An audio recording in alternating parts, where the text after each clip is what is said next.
കൂട്ടുകാരെ നമസ്കാരം. ഇന്നിന് ഒരു പ്രത്യേകതയുണ്ട്. ഞങ്ങൾ അധ്യാപകരുടെ അധ്യയന വർഷ അവസാന ദിവസം. ഇനി ഒരു മാസത്തേക്ക് വിശ്രമമാണ്. ഞാനടങ്ങുന്ന 200ഓളം പേര് വരുന്ന അധ്യാപക വൃന്ദമാണ് എൻ്റെ സ്കൂളിലുള്ളത്. അതിൽ ചിലർ കാപ്പി കുടിച്ചിട്ട് വരും, ചിലർ കാപ്പി എടുത്തിട്ട് വരും, ചിലർ അടുത്ത കടയിലേക്ക് ഓടും. ഇതാണ് കേട്ടോ ഇവിടെ പതിവ്.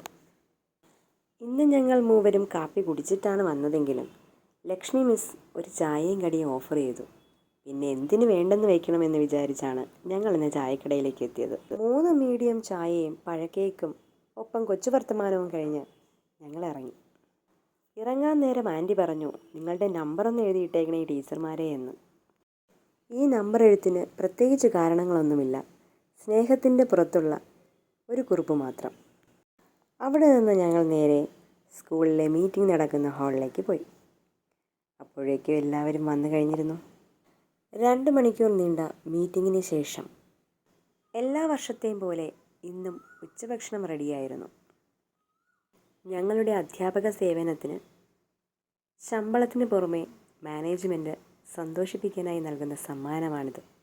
B.Ed പഠനം കഴിഞ്ഞ് ആദ്യമായി ജോലിക്ക് ചെന്ന് ഞാൻ പെട്ടത് സിംഹത്തിൻ്റെ മടയിലായിരുന്നു. അവിടെ നിന്ന് രക്ഷപ്പെട്ടെത്തിയതോ സ്വർഗത്തിലേക്കും. സ്ത്രീകൾക്ക് ജോലിയും സ്ഥിര വരുമാനവും ജീവവായു പോലെ തന്നെ അത്യന്താപേക്ഷിതമാണ്, പ്രത്യേകിച്ച് ഇക്കാലത്ത്. നിങ്ങൾക്കങ്ങനെ തോന്നിയിട്ടുണ്ടോ? അന്യരെ ആശ്രയിക്കാതെ ആത്മസുഖത്തോടെ ആശ്വസിക്കാൻ എനിക്ക് ജോലി തൃപ്തമാണ് കേട്ടോ. ഈ ഉച്ചഭക്ഷണം മാനേജ്മെൻറ്റ് ഞങ്ങൾക്ക് ആദ്യമായി നൽകുന്നതല്ല. ഇത് വർഷത്തിലെ 3ാമത്തെ തവണയാണ്. ഓണത്തിന്, ക്രിസ്മസിന്, അതുപോലെ തന്നെ വർഷാവസാനവും.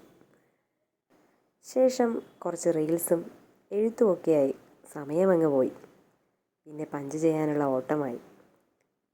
പ്രിയപ്പെട്ടവർക്ക് ടാറ്റ പറഞ്ഞു 1 മാസത്തേക്കുള്ള വെള്ളം കുപ്പിയിൽ ഒഴിച്ചു വെച്ചു. ചെടിക്ക് വേണ്ടേ വെള്ളം. ഈ സ്റ്റാഫ് റൂം ഇങ്ങനെ കാണുമ്പോൾ എന്തോ ഒരു വിഷമമുണ്ടെങ്കിലും പോയി ദാ വരാട്ടോ എന്ന് മനസ്സിൽ പറഞ്ഞു. സ്കൂളിനോടും അങ്ങനെ തന്നെ ഒന്ന് നിന്ന് പറഞ്ഞിട്ട് ഞങ്ങൾ ഇറങ്ങി. മനസ്സിലെവിടെയോ ഒരു വിങ്ങലുണ്ടോ? ഉണ്ടെന്നേ, തീർച്ചയായും ഉണ്ടാകും. ഇത് സ്വന്തം സ്കൂളല്ലേ. വഴിയിൽ കാറിൽ പോകുന്നവർക്കും ബസ്സിൽ പോകുന്നവർക്കും 2 വീലർ പോകുന്നവർക്കും ഒക്കെ കൈവീശി ടാറ്റ പറഞ്ഞു. എന്നും രാവിലെയും ഉച്ചയ്ക്കും സലാം വയ്ക്കുന്ന സെക്യൂരിറ്റി ചേട്ടനും ടാറ്റ പറഞ്ഞു ഞങ്ങൾ സ്കൂളിൽ നിന്നിറങ്ങി. മനസ്സൊന്ന് തണുപ്പിക്കാനെന്നോണം വഴിയിലൊരു സുന്ദരമായ ഗാനം.